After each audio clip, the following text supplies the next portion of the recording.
All right, so moving from Trinidad now, let's go to New York, or should we say New Jack City way?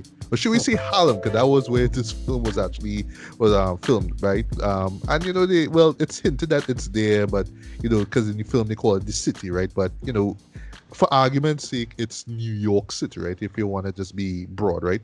But anyway, so yes, we're gonna talk about 1991's New Jack City. This is the debut feature from Mario Van Peebles, son of Melvin Van Peebles. I'll bring him up Right. later on, right?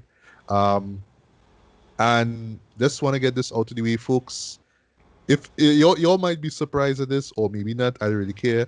Um, this is one of my all-time favorite movies. Okay. I want to say all-time Ah, favorite movies. I mean, top 10. Yes, this is Okay. how high I put this movie, Trent. And yes, I know it is not perfect, right? Like for me, it's perfection, right?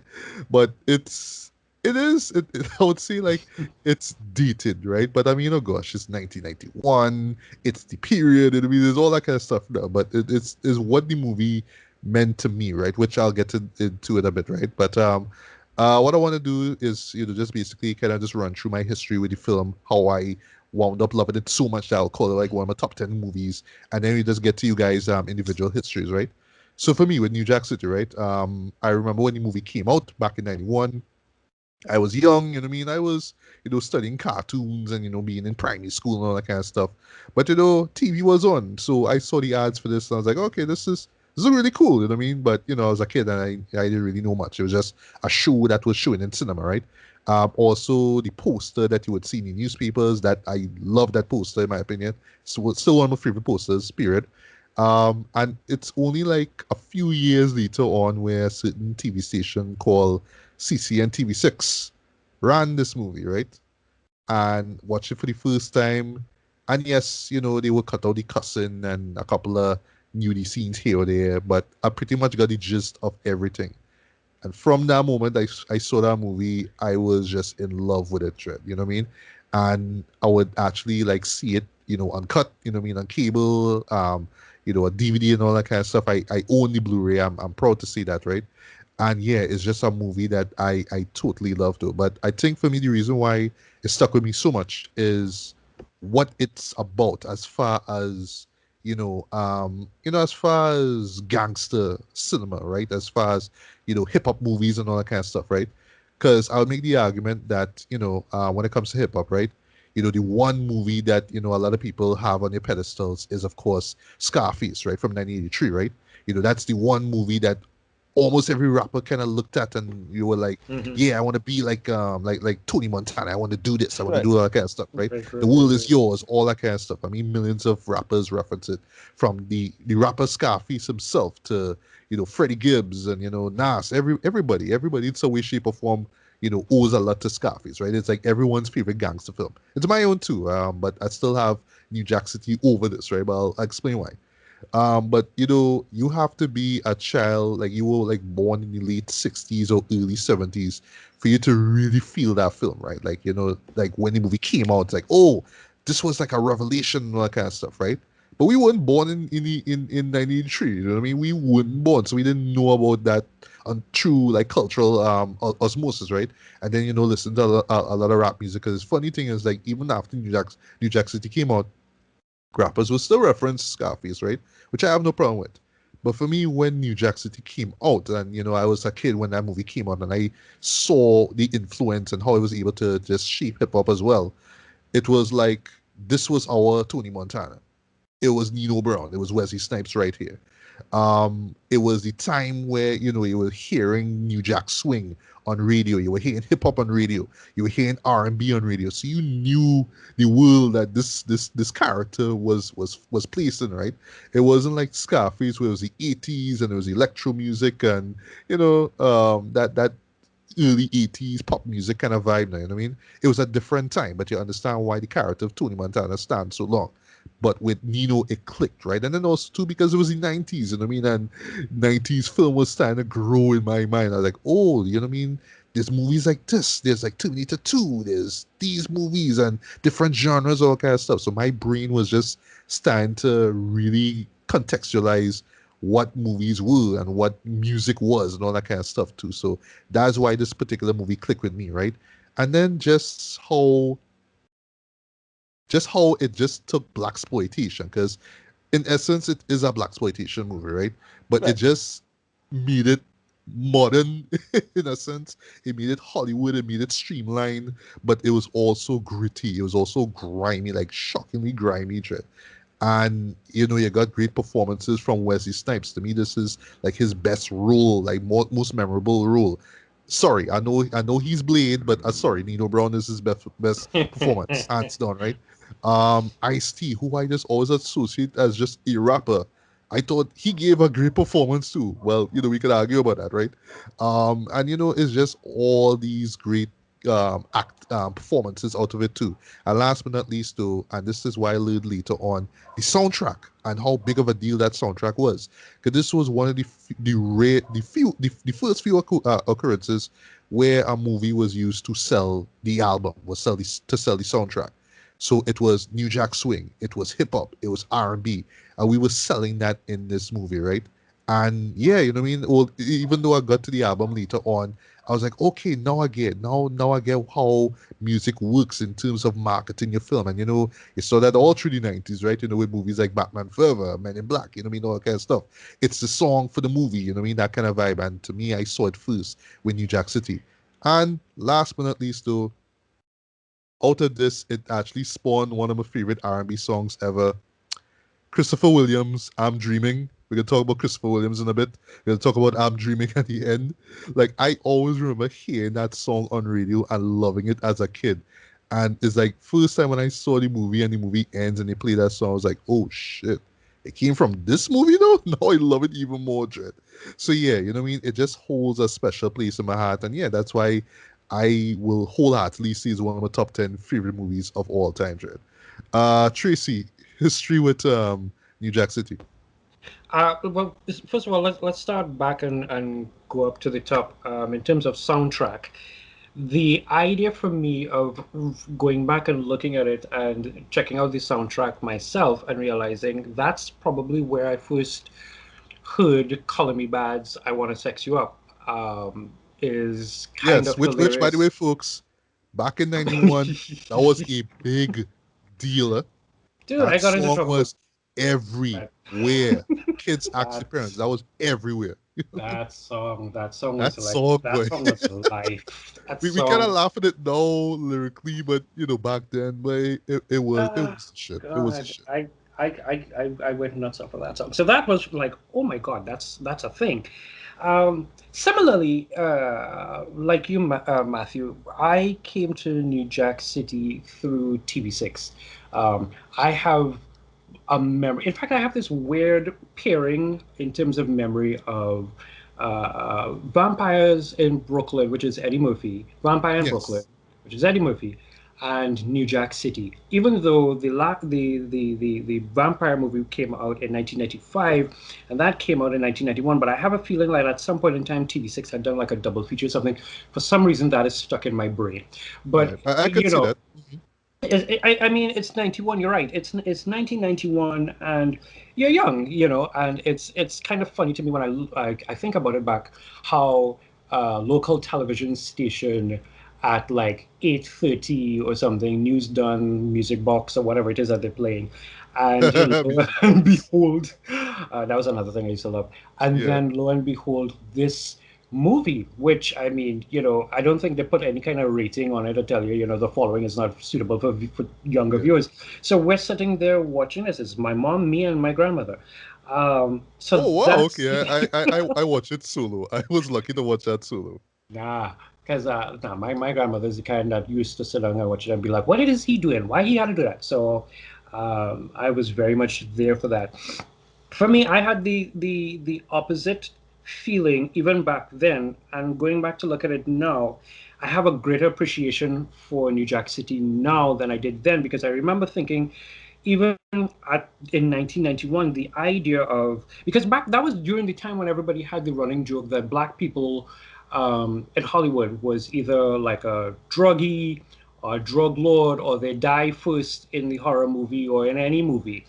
the Yeah, yeah. 80s into the 90s. And so for me, sitting along and watching New Jack City, I will admit it made me. I remember feeling uncomfortable, and it's only after I sat down and did a kind of quick review, a quick rewatch of it, knowing that I had to come, that I was coming here, that it reminded me of how I was feeling. Like it made me feel uncomfortable. I was like, this. I mean, he was literally, for me, Black Al Capone. Yes, yes. He was Black Al Capone, and there was, and we'll talk about it. There was this measure of sophistication, and yes, this measure of griminess. But I remember looking at it and thinking, and even now to some degree thinking, I mean, like, surely there might have been another role, even though that was the reality, and even though that was things that people in Harlem and in Brooklyn and stuff would have been going through and would have been witnessing. For me, I was like, another movie where black people are looked at as, wannabe kingpins or drug kingpins or anything of the sort. But I will very much admit that looking at it, in my 30-something year life, I won't say exactly what something is, but in my 30-something year life, I do have a great appreciation for it. I think it was really well crafted, and I will also throw out.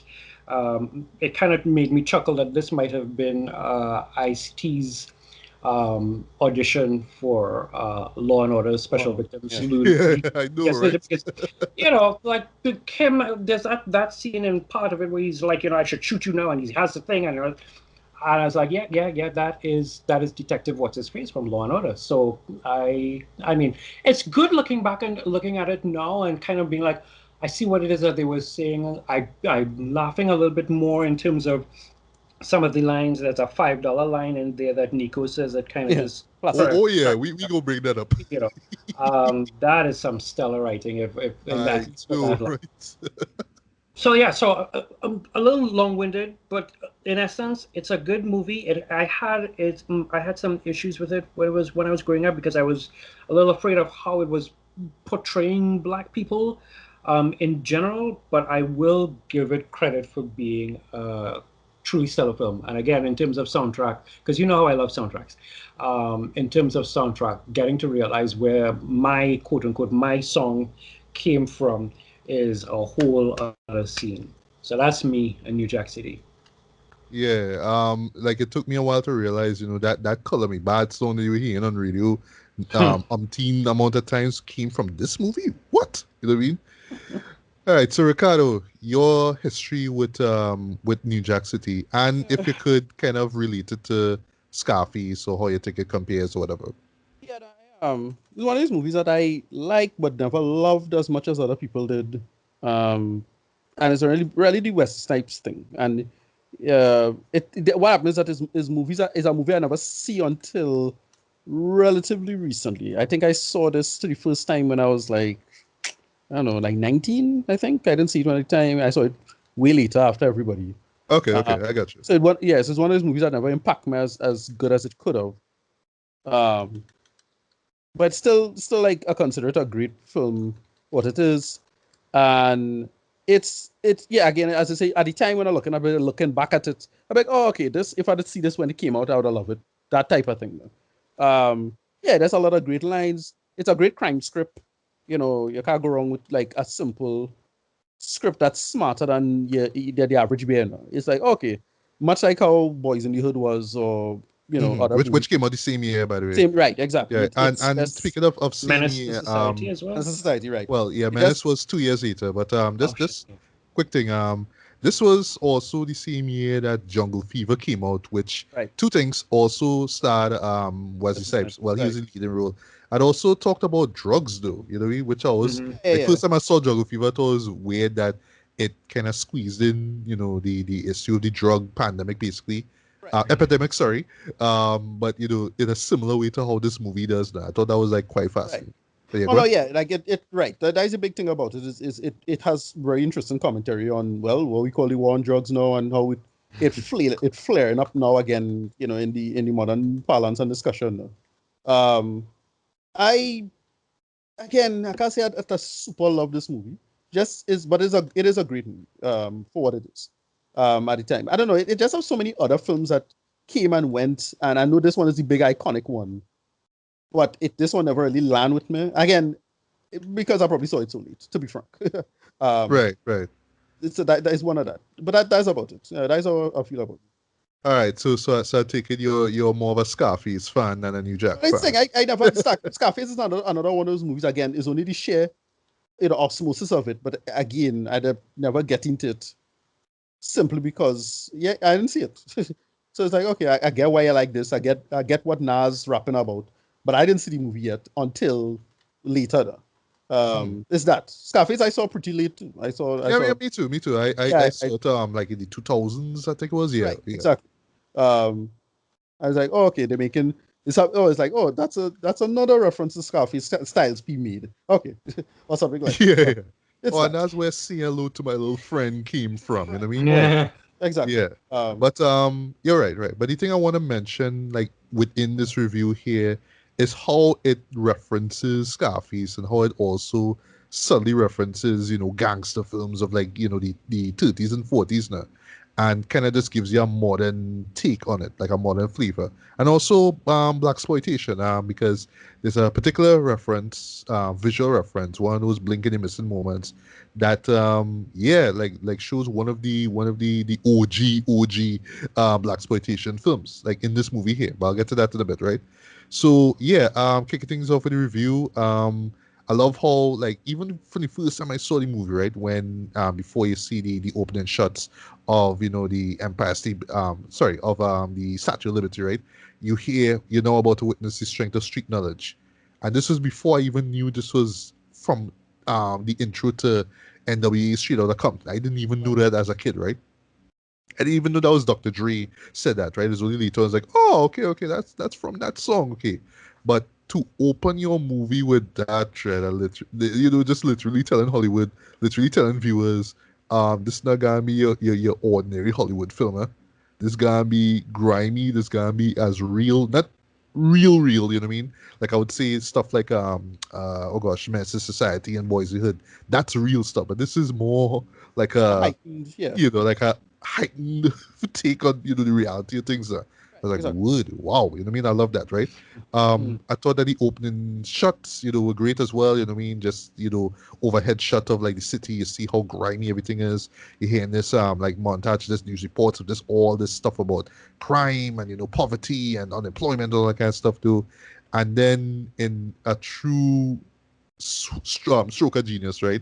Mario Van Peebles shows this shot of like the bridge, right? This particular bridge, and he intentionally did it this way because you're there watching this thing and thinking, oh, all this stuff we've seen here is just stock footage. But why we keep seeing this bridge? Why it keeps zooming into the bridge? What's going on, right? And then you realize, and then you hear some screaming. Now you hear a woman screaming.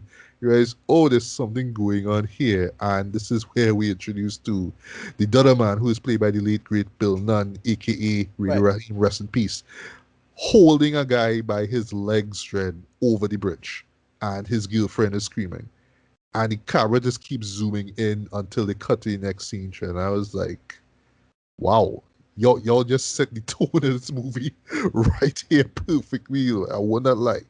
And then afterwards we get Nina Brown coming in, all Right. stylized and all that, and yeah, a lot of Kangol hats in Yeah, this very film much. trend. But to me, this was like one of the best entrances ever. Cause he just come in all slick and whatnot. I like how he just talking to like well, I forget the guy's name. I think it's Biff or something like that. It's like, you don't have my product, you don't have my and you don't have my money, right? And it's like, yo, I'll give you your money, I'll give you your money. It's like, but it's a way to get paid. Money talks, bullshit runs the marathon. So see ya, and I wouldn't want to be ya. I choose him off, Chad. Right. And still, to me, that's one of the best openings of any show I've ever seen, Trent. It's very direct, it's very bold, it hits you in the gut too. And they kind of laugh at it too because of how dark and how darkly humorous it is, though, Right. especially Exactly. with Nino Brown's dialogue, Trent. And Yeah. just that But smile that people. Donovan has. Yeah. He and who was the actor who played him? And he was in CB4. He was in what? CB4. That's Oh, oh gosh, Chris Rock. No. Oh no, he's in CB4 as your friend. I'm Black Y'all. Bikini Black. Oh, Alan Payne. Yes, Alan All right. Payne Yeah. appears in this movie. We'll get to him Yeah. in a bit. Yeah. Yeah, but any thoughts on this particular intro? No, yeah, it's a solid intro as it is. Again, I don't love this movie as much as you do. It's one of these things that is like, okay, it's very It's fine if 90s. you don't love it as much as I Yeah, no, do. Let's I talk think, about it as a C. Like, do you think it's effective in terms yeah, of but movie? it's such a like a typical like action scene to me though. At this point, it's like, okay, there's so many movies that did this. At the time it would have been a big deal. I remember my cousins was watching this on VHS and like finding it a big deal. And like, yeah, okay, cool, but it's something like I don't remember it like a big impact for it as it is. Right. But I think you mean in terms of we have to show the bad guy doing a bad Right. thing, so oh, he's bad. It's one of those Exactly. It's to scenarios, introduce right? evil and to set him up. This is a Yeah, perfect like establishing character moments. yeah, yeah. Go on, Go ahead, Tracy. Tom. Any thoughts? Yeah. Yeah, No, I was just going to say what it sort of reminds me of in terms of an introduction is I think it's the opening lines. Don't quote me as gospel for that, but I think it's the opening line in Toni Morrison's Paradise. I think it is, where it's a line that always stuck with me, which was they shoot the white girl first. And after you read that line, you kind of want to know why, what, how, and the rest of the story. So when you see that opening credit, when you see that beautiful skyline of pre 9/11, New York, and what yeah, it means, and then you see a guy hanging off the side, Yeah, you know, it kind exactly. of it pulls you in, and now you kind of have to wonder, well, what? So that's how it feels for me. So yeah, No, it's classic crime juxtaposition, right? You yeah, show a beautiful city, and then you show, right, the the seedy horror. underbelly. Right. That's it. It's a classic kind of thing. Again, it's it's one of these things that cliched now, but at the time it would have been a big deal as a shot. hmm But as I say, it mentioned it is derivative of other crime movies at the time. Not that was not necessarily an insult. No, Um, you're right. Because I mean, in right, the 80s, there were lots of like crime movies that did stuff like that, right? right. Yeah. Well, crime and action films, basically. This was his first Van Pebbles. This was his first directing Yes, film. it was. Right, Yeah. right. So Well, he Yeah, he, yeah. he that's does So a like he intentionally wanted a shot like that just to right, exactly. just to impress the viewers, the audience. Like, whoa, you know what I mean? Yeah, great, great, great. Yeah. Solo. Solo is doing a good job, right? you know. Yeah. Even to the point of appearing in the movie, right? Which you get into a bit, right? Right. Yeah. Um. Yeah. So it's established as 1986, which at the time I always thought that the movie was set in 91, but it's actually like 86 and then it stops at 90, which I thought was interesting, right? But anyway, so we introduced another favorite character in the movie, crackhead of all crackheads, boy. Pookie, played Yeah. by God, Chris Rock, Chris right? Rock. Yes. And even he himself said, can I have well, one of the bonus features for the movie says that even when he like on tour, doing shows, some drug guys would come and like give him weed and coke. It's like, hey, hold Shit. this Pookie, hold this. Yeah. Like Wow. Yeah. that's how big of an impact he made. And at the time, I don't think we knew who he was. I know that he was probably in some film before this, but And I just he was pretty small then. yeah, It's just he was pretty small then. I don't think he blew up yet. He was now going on SNL, like yes, that's right. no Okay, kind okay, of okay. That's pushing it. That's it. into that period to get into SNL because I don't think he joined SNL just yet. Yeah, Uh, but yeah, that's pretty much it. So he's now right. blowing up as a stand-up comedian. Not sure how long his career was before that, but yeah, he was one of at the time it was the quote-unquote four bad boys of SNL. Um, that was him, Sandler, Farley, and I want to say David Spade. Okay, Uh, those guys say Rob Schneider for both. I was Schneider, like, yeah, yeah, Schneider kind of count too. Yeah, right. Schneider. I'll rope Schneider into that too. So that was it. Okay. Right. But here basically he's playing before he becomes a crackhead. Sorry, he's playing a stick-up kid, right? Yeah. So he's trying to sell coke to undercover, well, cop who's played. Well, this is Scotty Appleton, played by a pre-law and order SVU Ice-T, right? And well, just to stop here for a bit, right? So in the behind the scenes, right? Same documentary I said you all about, right? And over the years watching this film, I always felt it was interesting that, a rapper who has always, a gangster rapper who, rap about, gangs and, fuck the police and all that kind of stuff, Right. right? And pimping all that kind of stuff. You know, Why would cop you killer, cast him to cop killer play? himself. Yeah. Yeah, the cop killer, right? Which is funny, Yeah. right? Because that came out because he had a contract with Warner Brothers Records, right? So Yeah. the Yeah. same year he dropped OG American Gangster, one of my all-time favorite albums. If you haven't listened, you need to. The same New Jack Hustler, which plays in this particular scene, is off the album too. But yeah, so he dropped Cop Killer on Warner Brothers Records. Like, nope, drop you off by one time. Right. But Yeah. anyway, so I always thought at first, like, all right, why are you casting this man to play a cop though? Like, that's against what he's been rapping about though. But it's really this scene and scenes Yeah. later on that Yeah. establish it because he's playing the undercover role. You had to believe Right. him as a guy Right. who would be Right. shady, who would be involved in drugs and all kind of stuff, right? Yeah. Yeah. And It was, because He of kind his of holistic smart part, though. talk and yeah. everything, It was a pretty inspired choice. it works. Like, Yeah. Like I love this right. part where he says, "What do you mean you're selling me for this amount? You look like you doing the dope, man. The way how Exactly. he talks to Pookie is so natural, John. You swear Right. that man was Right. just Yeah. slinging drugs. That's why it works so well because it's such an inspired choice. As a cop, and the idea was, and we could get into this debate about propaganda, right? But the idea was that, oh well, the police could be reformed. They just need somebody from the city, blah blah blah. That was the selling point because it is still a pro police officer movie. It doesn't make any like real critiques. They don't really have that many corrupt police officers in it as a working paradigm or anything like that. It's just no, this guy is bad news. He's and he had to be stopped at all costs, even though yes, the reason why he's so powerful is because of him effectively being corrupt and selling having a lot of police on his payroll and whatnot. Again, the Al Capone comparison, right? But no, Right. yeah, it is a very inspired choice with that call. Yeah, go ahead. Yeah. So Pookie runs up, well, pretty much punches and takes Scotty's money. There's a chase scene that follows. And I will lie though, like while I was watching this, it reminded me of like, blaxploitation films like Superfly. 'Cause there's a scene where Superfly himself is chasing down some guy who owe him money, and it's this chase scene basically there. So initially, Mario wanted to be a car chase, right? But he didn't have the money. He's like, all right, we're just gonna have it be bike scene basically. Right. So yeah, Pookie grabs this bicycle, he's riding all that kind of stuff, and I really really dug that scene though. And especially set to Ice-T's New Jack Hustler, which is such a dope ass song. I love that song, right?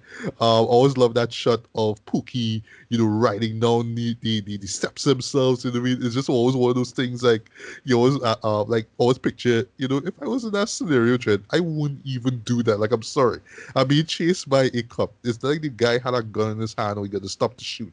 But I'm not gonna be riding down a flight of steps, Trent, right in front of a train tracker. Like I'm not gonna do that shit, Trent. You know what I mean? But yeah, but it pretty much ends with him flipping over, and then he runs into this playground, and then Scotty shoots him in the ankle, sorry, and then grabs him, and then he does the "you think you slick, you punk blasphemous don't feed bitch," you know what I mean? And everybody's all watching and all that kind of stuff. So this one thing I want to mention before we get to your thoughts on that scene. The show does this effective use of always cutting back to reactions, like people, passerbys, just always standing up and watching activity take place, especially for some violent.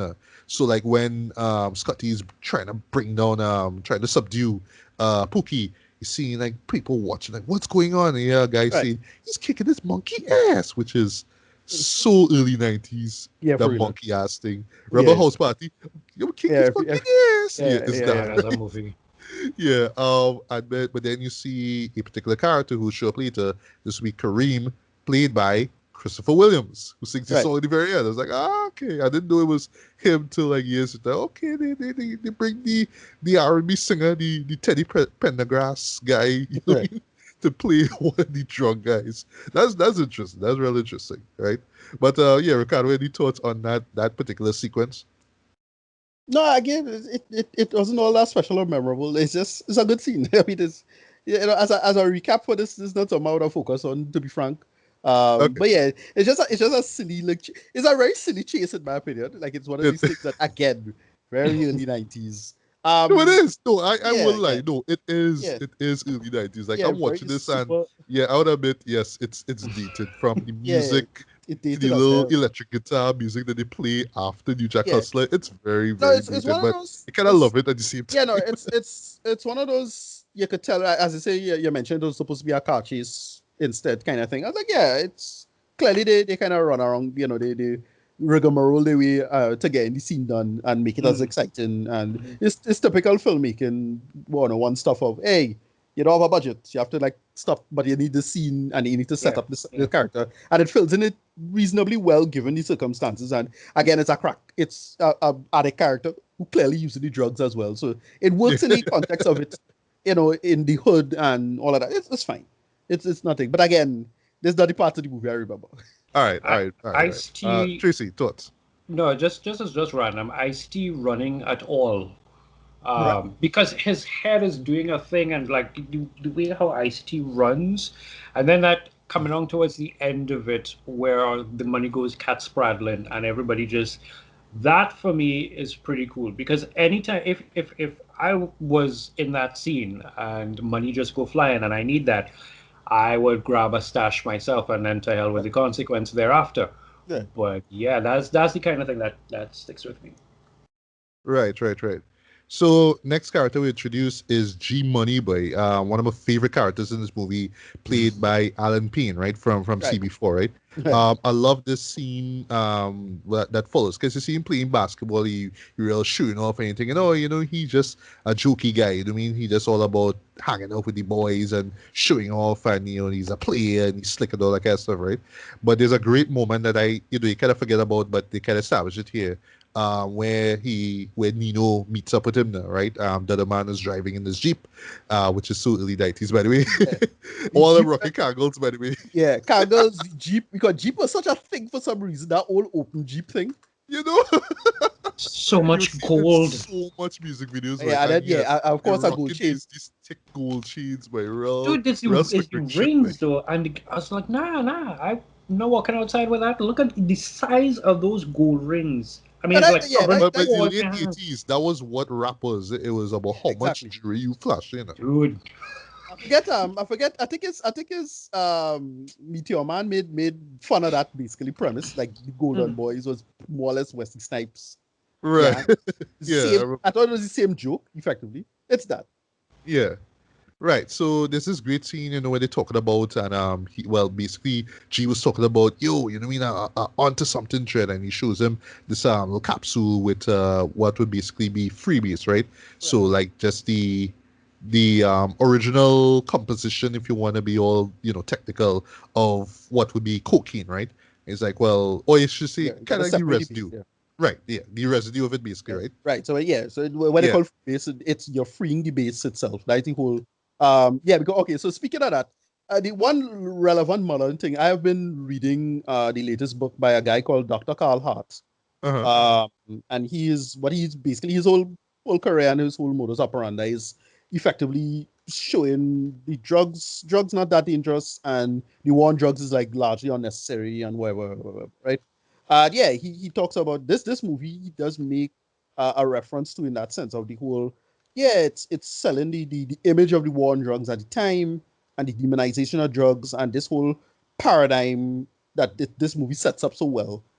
This is the thing about the movie I do remember, just how well, again, the analogy of the Al Capone thing. Well, the main reason why Al Capone used to get away with all that bullshit is because, well, alcohol was illegal, and it really Yeah, shouldn't have yeah, been. yeah. And that's the only reason that caused. Which he does bring up near the end of the movie, but I'll get to Exactly. that. Right. Yeah. Right. Yeah. Yeah. Go the ahead. courtroom scene. Yeah. Yeah, the courtroom scene, yeah. Right. So I love how, G Money talk about, well, people just be, lining up for the base dread, and they coming back for a sniff and all that kind of stuff, dread. And watch him like, dude, you show this thing and blow up dread. But it's like, no, yeah, people coming back for the base and all that kind of stuff there. So there's this particular line that Nino says where he says, you've been making money outside the family. It's like, okay, I love that. It kind of sets up the, oh, you supposed to be working under me, even though they pretty much started from the ground up. They created the Cash Money the Cash Money Brothers, Right. together basically. So this is like the group that pretty much running everything, right? CMB. But it's that whole idea of wait, now you making money outside of me. You know what I mean? That sets up a very, very nice subplot here. But also like in terms of, yeah, like the man has this enterprise and visions, like, no, this thing could change everything, Dread. And Nino's like, all right, I'm gonna give it some thought, I'll get back to you. You know what I mean? But I just love that back and forth, between him and G. So, like I said before, you take it, G just into gold and just macking honeys and all that kind of stuff. Like, but no, the man is intelligent as well. You know what I mean? And it's just like he had to tell basically, hey, this is the future. You know what I mean? So I love that particular scene. I don't know if you guys have anything else to say about it now or not. It's like the man behind the man. There's the front and center dude, and then there's the guy who actually might have a few brain cells behind him who Right. actually knows how the thing gets done. Right. But he doesn't get the shine. So yeah. Yeah, exactly. So speaking of the CMB now, so you see there's a later scene now. We see all the members of CMB basically, right? You see Kareem is there. I love that. The fact that he say how, what I mean, is a choice between working in the bank for 800 a week to get 8,000 a week with children. I'm like, wow, man, Yeah. that logic Right. actually works. Yeah, no, another thing, and this you'll hear this across the board with quote unquote the war on drugs and how many rappers had that same paradigm. And now I could be I could be packing bags for minimum wage or whatever it is. And yeah, basically the whole class warfare, the right paradigm involved. Yeah, is simple drug shit, universal story, can't go wrong. Yeah, exactly. Sorry. Right.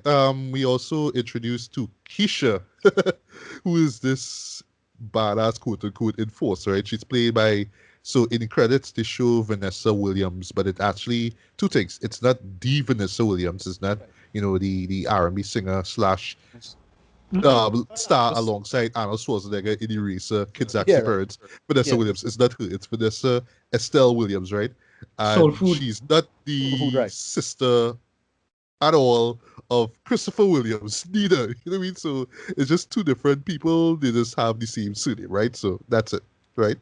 Um, but yeah, basically she's enforcing the group, and she has, she does the rockabye baby, which is Yeah, such an iconic line in the she was movie. so It is weird in this movie too, corny, eh? it Yeah, real corny, yeah, but don't get me wrong. For that movie, it worked. It's just that nice little, no, that everybody. real early 90s humor. Like we just had to have that one little No, catchphrase. I do It's want it's to get that. this movie. Eh? No, I do want to get this movie. I thought a weird overacted, but it works because it's like it's a bunch of coked out psychopaths who Yeah. deal with effectively. Like only like very few of them had their head on straight. You Everybody else know? like so it makes sense. Like Yeah. and it's what you call putting the actors in their space, as they say. Right. Which could have totally come up in a movie we're going to talk about. By the Yeah, way, yeah, for sure, right. So so Nino drops, and this was another reason why this movie impacted me so much, but one of the best game plans I ever hear in terms of like crime, in terms of like entrepreneurship ever, Dread. So I like how it starts off where he just talking about, look, what I mean, the Reagan era, just causing a lot of people to be poor and disenfranchised. So Mhm. people want to get real high and real fast, right? And you're talking about, this is the future, crack, right? And it's like change the product, it changed the marketing strategy, Dread. And then he just dropped this bombshell. And to this day, it is still one of the ballsiest moves I ever see, like a criminal, a fictional criminal, or fictional or real, ever do, Dread. He decided, here's what, right? We gotta have one product one place to sell this product, Dread. So you know that little apartment complex, Dread, the Carter Apartments, Dread. We gonna run that. right. Basically, we going to bum rush that place, and we gonna do everything from there, Dread. You know what I mean? And if the tenants wanna give any trouble, it'll just be like Beirut. And I love how he makes that reference. I thought that was real cool.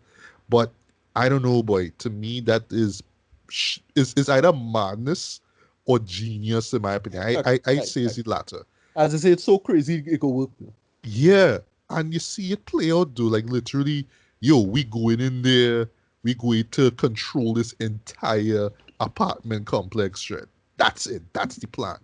And still to this day, Dread, I am just like, wow, That is brilliant, Jay. That add an extra star to this movie, in my opinion. I don't know if you all have anything to say. So yeah, they take out that crime script, unfortunately. You had to come up with something clever, right? Either you tell a true story or you come up with some royal clever. Like one of the reasons why Heat work is because of that goddamn shootout, right? Um, same thing with Goodfellas. There's a bunch of like clever scripts. It's kind of a true story based on mostly what's true, but like the actual heist itself with or what the villain plan is had to be real clever and kind of out of the box. So it's like, yeah, cool. Yeah, Great idea. yeah, For, exactly. Mm-hmm. Yeah, go on, Tracy.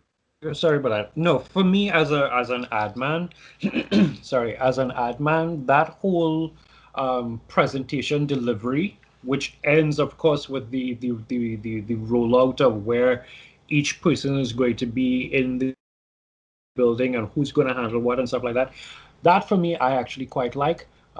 Because I've been in, I mean, it's not the same thing, obviously, but it's the idea of going into a presentation and having how you lay out the presentation so that you get everybody on board and let everybody feel like if they want to be part of this. And that for me, that is what kind of caught it for me going back and watching it the second time. Also, the sort of businessman ideal of expansion and Right. growth. Yes, No, That, right. Yeah, exactly. yeah, That's a great aesthetic point because yeah. it's the whole point is the Reagan era. It's Mhm. like, hey, these white guys and they're doing the same shit. We just slightly poorer. That's the whole point. Now. That's the juxtaposition. Like it's such a great point in that sense. Yeah. Yeah. For me, it's almost well, I mean, it's an elevation. You're no longer, this level. You have Right. now seen yourself. You're now becoming, and I hate to use the phrase, but you're becoming the Jeff Bezos kind of character of 1991, where drugs is concerned. You've started off on this level, and it's like, you know what, we're going to do this, and this is how it's going to work, and everybody get on board or move out, Right. and that I quite appreciate. Yeah, and right, right. it's very as I say, very Gordon Gekko. Yes, Juxtaposition That into would that. be more appropriate, yeah. That's the idea, right? The real life Gordon Gekko, Donald Trump, right? I mean, that he Oh God. was effectively Mr. 80s at the time now, Mr. 80s guy, I was calling him. Yeah, yeah. Yeah, yeah, yeah. that's pretty much it in that sense. Right. So basically, the plan starts off with him going for the guys who actually slang in front of the Carter complex, right? Right. That would be Fat Smithy, right? The Rastafarian, right? And, as I always talk about, these guys are coked up, the psychopath trend.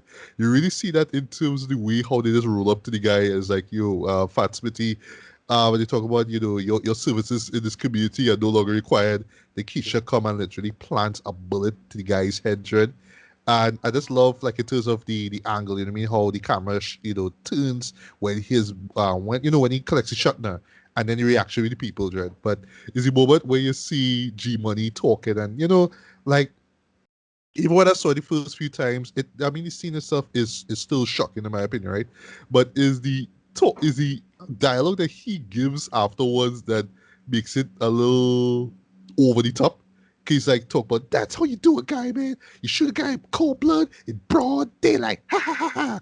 And then Yeah, Keisha with the rockabye, baby. yeah, But right. like it's so over the top though. But when you think about it, yeah, them clearly high off their mind. Yeah, So exactly. it makes sense that that's how they will react. It's like, ha ha ha, we kill a guy in broad daylight and nobody can do anything. Mwah, ha, ha, ha. Yeah. But You shoot a still guy. slightly on the over the top You theatrical shoot side of things. you shoot a guy on Fifth Avenue, right? Yeah. And of course, but yeah, but once again, though, that rockabye, baby. You remember that? Yeah. But to me, though, what I love about that scene is how it's juxtaposed with what Nino does with the owner, with the sorry, with the landlord of the complex, right? I forget Where to it's talk The so about. naked guy. yeah, the Yeah. naked guy, and it's like well, I mean, like it's less violent though, but it's Mhm. still so grimy and frightening, because Oh, we talk he's about. walking around with a shotgun. He has this guy with an umbrella over his head, Dre, talking about like, yeah, you gotta leave, right? Like, I don't want to hear nothing, Dred. Like, you got to go, Dred. And that is so chilling and dark, like even darker than what we saw, what G Money and Keisha did. Mhm, I was like, mhm. wow, this is brilliant in my opinion. Yeah. No, I had a train of thought just now. Shit. Oh yeah, we didn't talk about Dino Brown's haircut yet, dude. Like, Oh yeah, oh yeah, we had to talk about that shit, dude. yeah, yeah. It was It was the Yeah, I 90s. remind myself it's 86, Yeah, but no, for real. I mean, oh gosh, boy, that I know. Okay, so I know one dude who had that haircut in primary school. Really? Yes, yeah, I know one dude who had a haircut, same haircut. It was what do you pretty. mean It for was the not really. It was pretty popular because the high top was a thing for us. So it was like, yeah, would yeah, just yeah, of just course. it And was then like especially what when Kid and Play came into these scenes like, oh, exactly. that's what you could Mm-hmm. do with it. All right. Yeah, yeah. So yeah. It's like what is a fancier high top? All right, would it's like what's a high top with a shape? And anybody, back then, Malcolm X high tops was a thing. Yeah, Um, yeah. with the legs in the back. That Oh bullshit. gosh. Yeah, no, Those were the days, boy. yeah. But I Right, I forgot to do mention remember that that. same scene with the landlord being removed. You see the old man, well that's the character's name in the film, right? Played by Bill Cubs, right? Right, And right. then I yeah, forget he and was. then Yeah. yeah, and then we get this excellent montage basically showing how the empire, the CMB empire grows over some months, right? And it starts off with like just these guys vocalizing, singing "Living Just Enough" for the city, Right. which is for the soundtrack. I just love how there's this like crane shot into like this window at the Carter, right? And you see this woman like looking outside, and as they vocalize, as you hear boom, boom, boom, you just hear boom. Yeah. I love that Yeah. particular moment. It's No, so Van it Peebles. just hits your boy like, oh shit, Jesus, right? I And love that. So you could do. effective. Yeah, you could do a crime script worse than this. No? Like in my opinion, it is. I do like this movie more than I like the one we did a review of over the Hugh Brothers movies. No. Or Dead Uh, Presidents, yeah. Dead President. Yeah, I actually like this more than But Dead that President. what well, this one is way more focused than Dead Presidents was. You know what I Exactly, mean? Yeah. exactly. It's stuff like that, no. But Val Peoples made a lot. As I said, Solo make some good choices there. In terms of just being as a first time director, it works. Yeah, Fun. yeah. Yeah, And that's just and well, he actually talked about how he pulled that scene off right. in the making of, right? And he also mentioned, which I'll get into, at the very end, the camera, the crane shot comes down and it's winter, and you Right, just yeah. see like three guys huddle over, you know what I mean, singing well the concluding the song that they were singing from the very beginning, right? I thought that was like just a great way to end that scene and just, show passage of time there. But in between that, though, it's quite frightening. It's quite intense. Okay to see the CMB guys just breaking through doors and chasing people away. You know what I mean? It's very much like a war going on. You know what I mean? Like almost Yeah, like you're watching yeah. And they like you're basically just watching bum rush. well it is by like the Holocaust, like a scene from a Holocaust moment or something like that. It works like that. Oh yeah, yeah. They effectively it's just a working strategy. It's a good little montage actually. Yeah, yeah, What they do there, it yeah. is That quite very juxtaposition, effective, right? that juxtaposition of like Nino's new suit while you're seeing the drugs, Right, right. Yeah, So, yeah. so you get to see their elevation, even not just financially but mentally, because he's more standing up straight a little bit more. Right. Everybody's getting their hair cut done a certain way. There is an elevation of the mental, I think, as well as the obvious financial gain that comes with it. And then you end that whole thing there with, the guys around the fire, and that kind of juxtaposition is really something for me. But I do like that whole new suit, new attitude, stand up straight, get that money vibe. Yeah, there's even a funny moment with the Dunner man get a haircut and you just see him grin, you see this gold tooth. And like a little funny little moment, like you blink and you miss it kind of moment, right? But yeah, this montage is powerful. It still gets to me, and then of course just hearing the vocalizing and just hearing the singing through all this grimy stuff. It works for me, right? So 3 years later now, we see Mario Van Peebles in this film now. He's I think he's like a lieutenant or some stone, basically, yeah. So yes, we're working with 80s tropes now, so you always have to have characters with stone or Hard with ass. 5 letter, yeah, hard ass 5 letter surnames, right? So yeah, he's stone, right? And he's talking to his superiors, like, what I mean, Nino's taking over everything, right? And he's talking about he needs New Jack cops to take down a New Jack gangster, which is Okay. so 90s, but Yeah, they said it. it works. They said And it yeah, in the he had to show. mention New Jack, right? So it's in the title. Okay. Yeah. Cue the DiCaprio meme right about there. Yeah, yeah. So basically, his plan is to assign Scotty now, who he's on probation for some crap that he did. Just kind of mention he's on probation, right? They team Right. him up with Judd Nelson, who you always Right. tend to forget in the show, right? He plays I Nick completely Peretti. forget he was in this. Yeah. Yeah. Like I didn't even know who he was till like I saw this movie. Like, oh yeah, it's this guy. Okay, and he's like this white. Well, yeah, this hothead. Well, you're not even a hothead. Scotty's the hothead, right? But he's this like wannabe biker badass guy. There's even like this scene which I know they play it off for laughs later on, but it kind of don't really work. This is where he's in Scotty's apartment and he might pull out a gun and fire a bunch of shots and you just see like the smiley face thing. I like, all right, okay, yeah, that's true that he crazy, but oh gosh, man, do it in a way that wasn't done in friggin' Lethal Weapon, Jack. And they did that same sketch in Lethal Weapon, right? This is with Riggs and Motor and they were in the shooting range, you do that same joke, whatever, right? But I love how at first, Scotty don't like him. He was like, what do you mean this biscuit head looking? You know what I mean? And they kind of make it clear, it's because he's white, right? That's why. That's the point, right? But basically in his head is like, oh, you white, you don't get what going on, it will affect you. I love how that comes back later on that, yes, it does affect, not just black people, it affects everyone, right? So I love that. But yeah, the idea is that Stone thinks that they should team up, you know what I mean, to go against Dino because they know the streets, that they tough and they can do the job. And well, Scotty's like, yeah, I mean, I'll do it. I mean, no man, I'll team up with this idiot, but all right, cool, we'll do it, right? So I dug that, right? Then now we cut to this nightclub called the Spotlight, right? We lead to on. This is this club that basically Nino's boss, well, former boss, basically Don Amatillo, because yes, you have to have some mafia men in this, right? They kind of set that up for him. So this is where this is the base operations, basically, right? So you have this guy, what's his name, boy? Right. So is Nikki? No, Frankie. Right. Sorry about that. Yeah. So you have this guy Frankie shows up. He's talking about you were supposed to give us 10%, and Nino's like, nah, tell with that, right? We are self-contained unit now, right? Right. And I love how G kind of steps is like, he's a stand-up guy, you shouldn't really do that, It's like, nah, I know what I do, you know what I mean? So you really get to see how arrogant Nino is, right?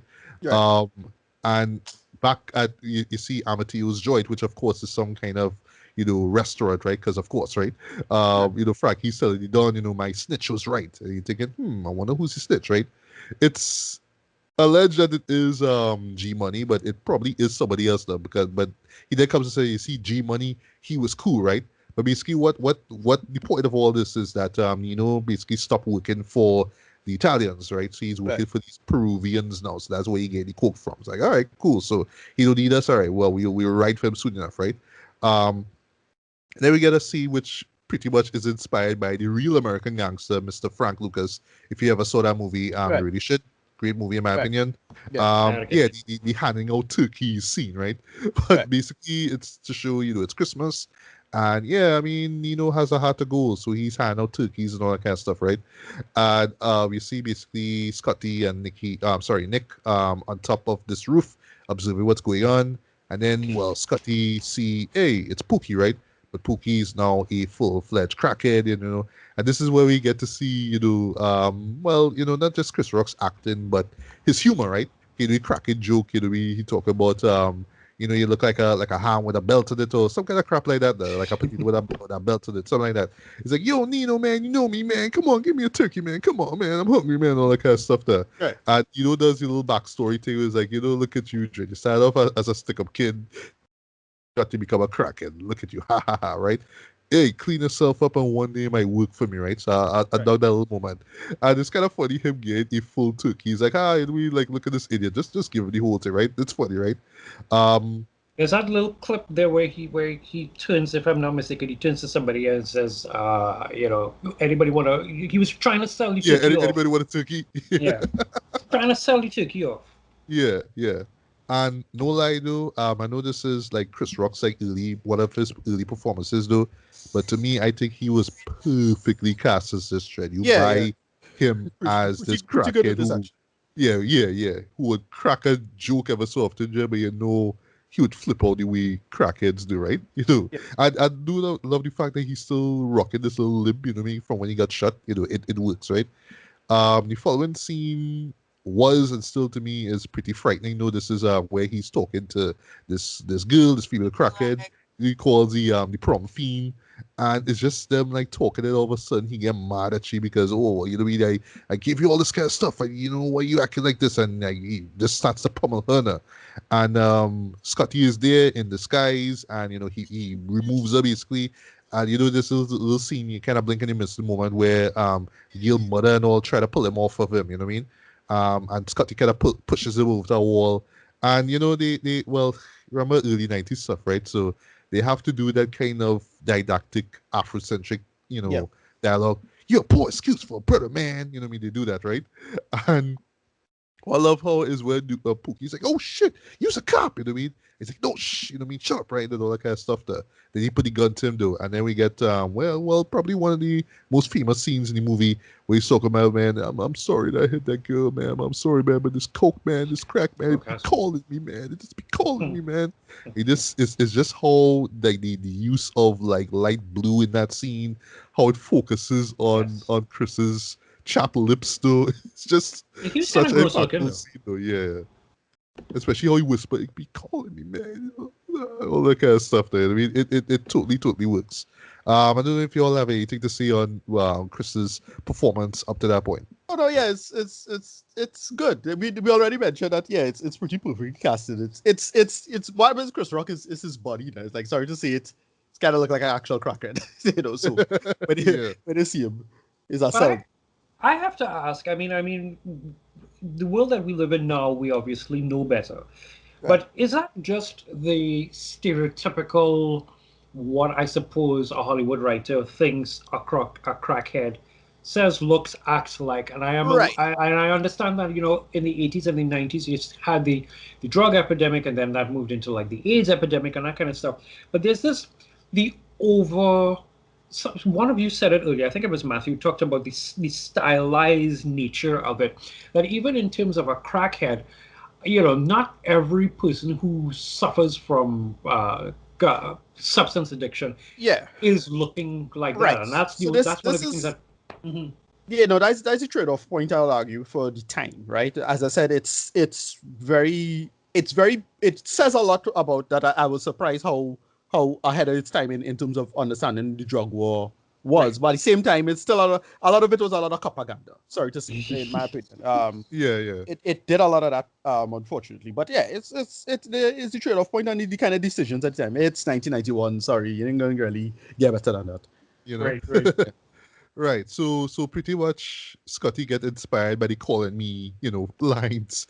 So he says, you know what, I'm going to bring you to the hospital, Dre. They're going to, clean yourself up, go cool turkey.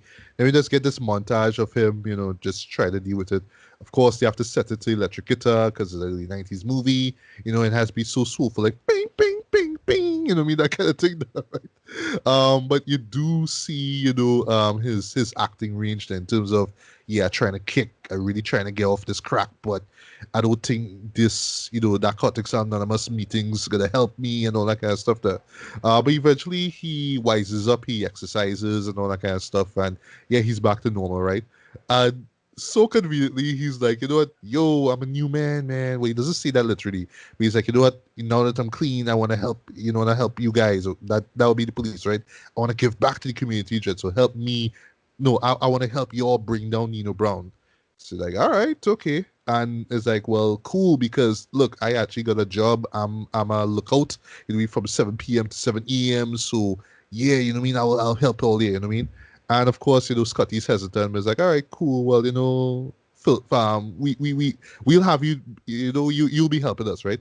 So yeah, he feeds them information, and you get this montage basically where you see how quote unquote high tech the CME operations are basically.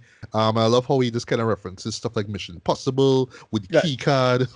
He talks about the Enterprise. I always remembering this, Dre, like, when they say you're smoking crack, you're beaming up to Scotty, man. So you call this the Enterprise, man. You just go there with a Right. glass stick and Yeah. you Yeah. just go.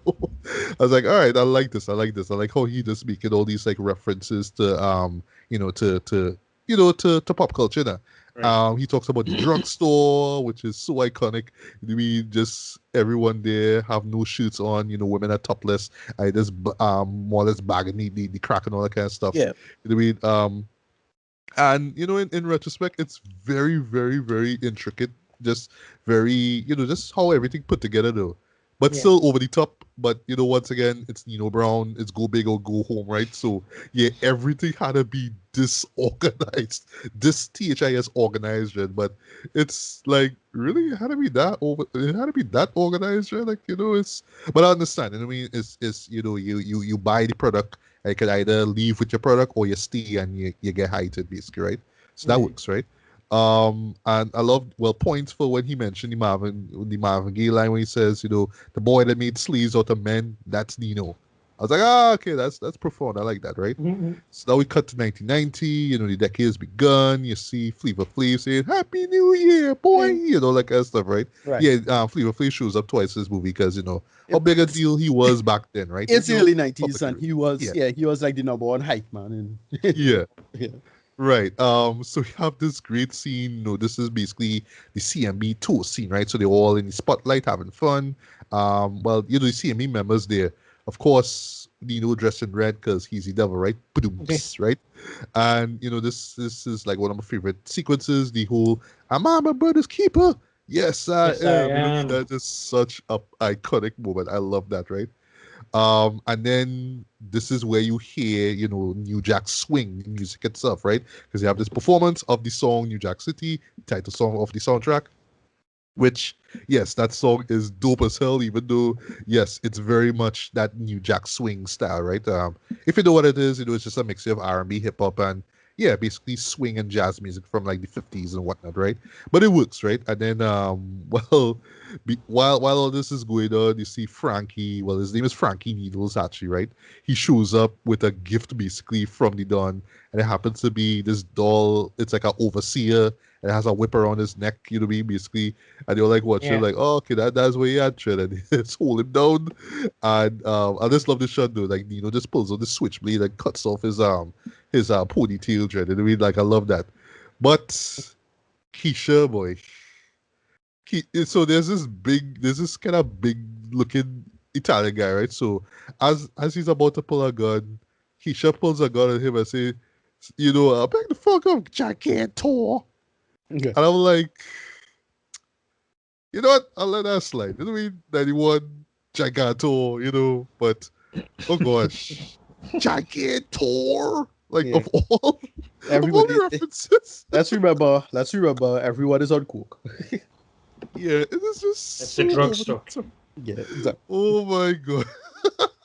And yes, in the subtitles, he's actually called Gigantor, which is funny, right?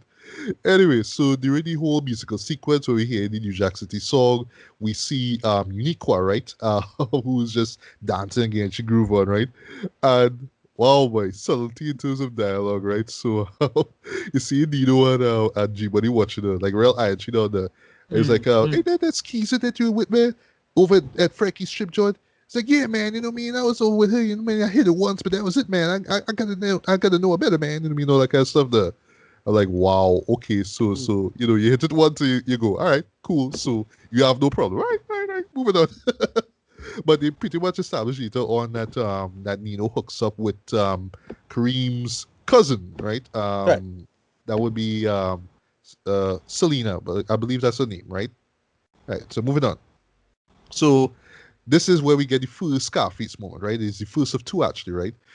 This is where, yeah, they Nino crib and they're watching Scarface. This would be Nino and, the same Gil, and G Money and Uniqua. Okay, yeah, they take them over to the place there.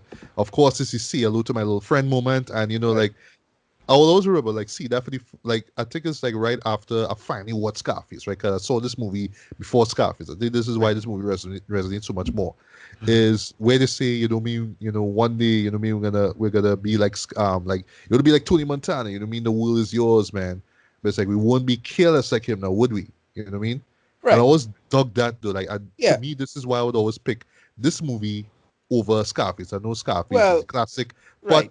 what New Jack does well is like, what why this movie works for me, and I think this is why it resonates so much, is that it feels like legit someone who grew up on this movie on Right. Scarface, who Right. watches so much times that they know, okay, when I get into this thing, Yeah. I'm not gonna move like him. I gotta move real smart. I will Necessary always to look things at Tony. differently.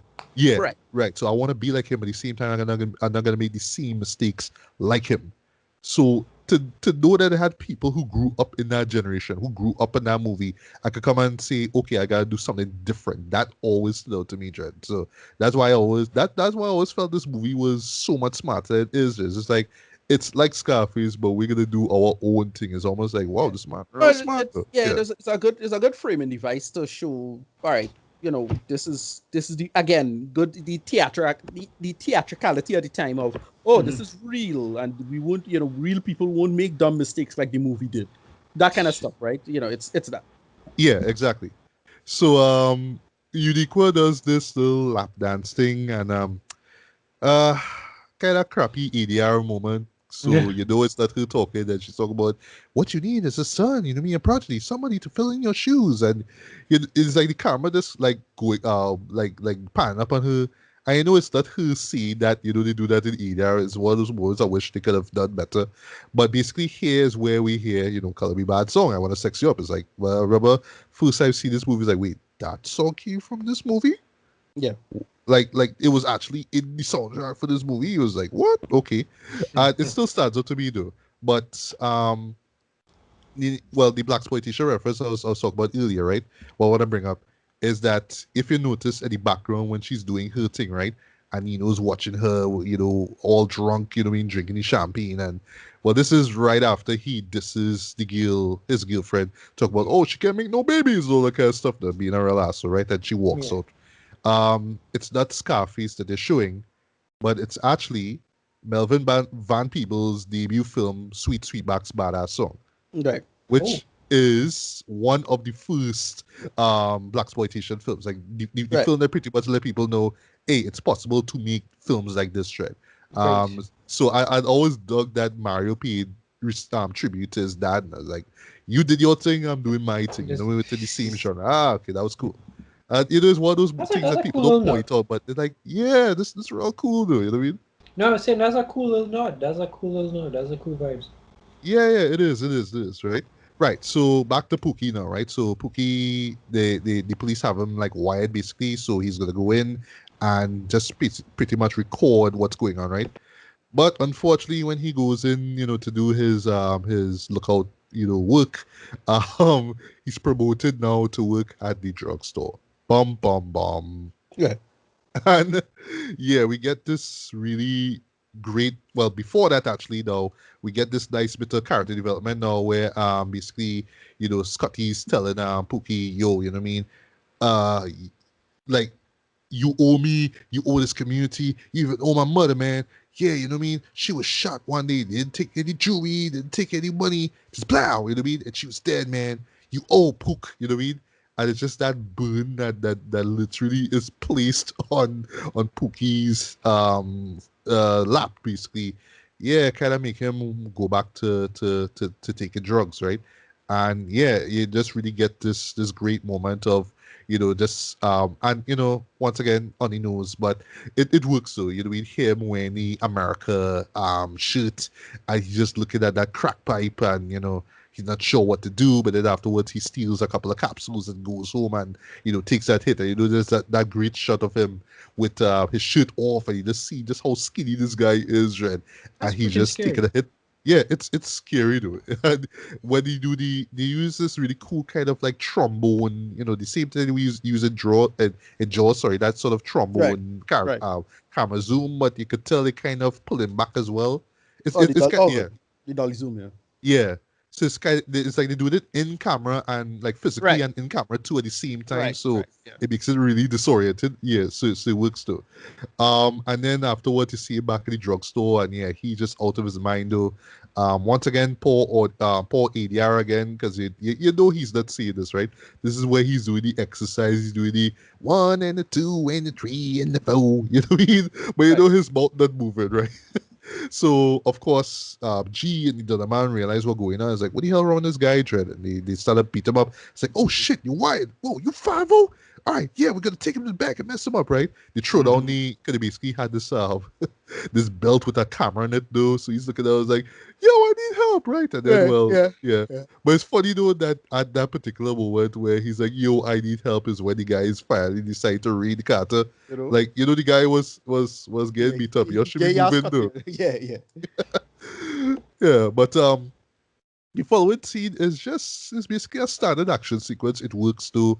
And one thing I really love about this movie here is how it blends the action with the social commentary, with the crime drama as well. They'll give you just enough of both, right? Sorry, of all Right. three. So it's Right. never too much of one thing. So yeah, you get an action sequence, but it's not over the top. You have your explosions, you have your people getting shot, but it works, right? It's kind of funny though that they actually literally like mashing up everything, like destroying everything. Then I'm talking about like destroying computers and taking all the data which you have on floppy disk, Floppy disks. Yeah. floppy disk, Classic. and just torching everything and burn it up. I'm like, y'all didn't really need to do this though. Just take the just take the data, the documentation, and bust out, you know what I mean? That's it.